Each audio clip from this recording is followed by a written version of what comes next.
Découvrons ensemble le Haut-Richelieu moderne par ses histoires anciennes. C'est de l'Histoire ancienne, une nouvelle série web hebdomadaire, une capsule par semaine portant sur l'histoire du Haut-Richelieu.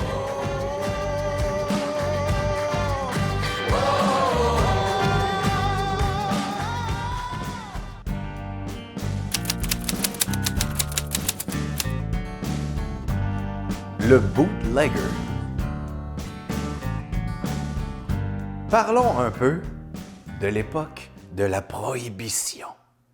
De 1919 à 1933, aux États-Unis, la loi Volstead interdit la fabrication, le transport, la vente, l'importation, l'exportation de l'alcool.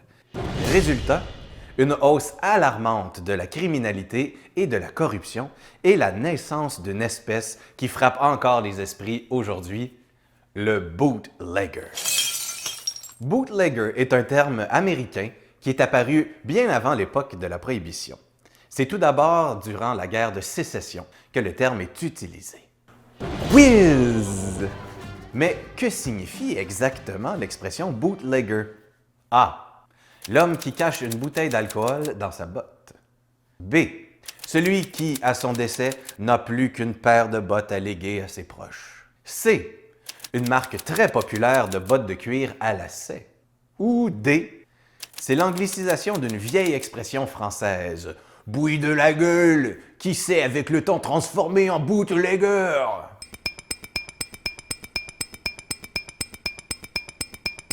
C'est bien A.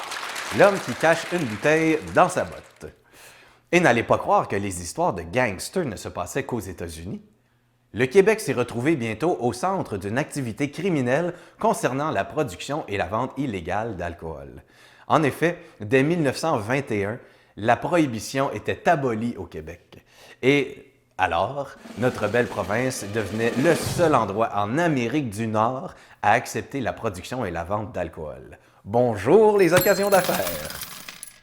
Le Haut-Richelieu, situé tout près de la frontière américaine, était une des régions d'excellence pour le trafic d'alcool.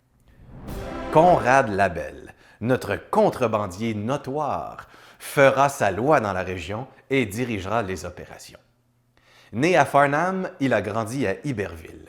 Et Labelle est devenu un des bras droits de Al Capone, ce American gangster qu'on surnommait Scarface.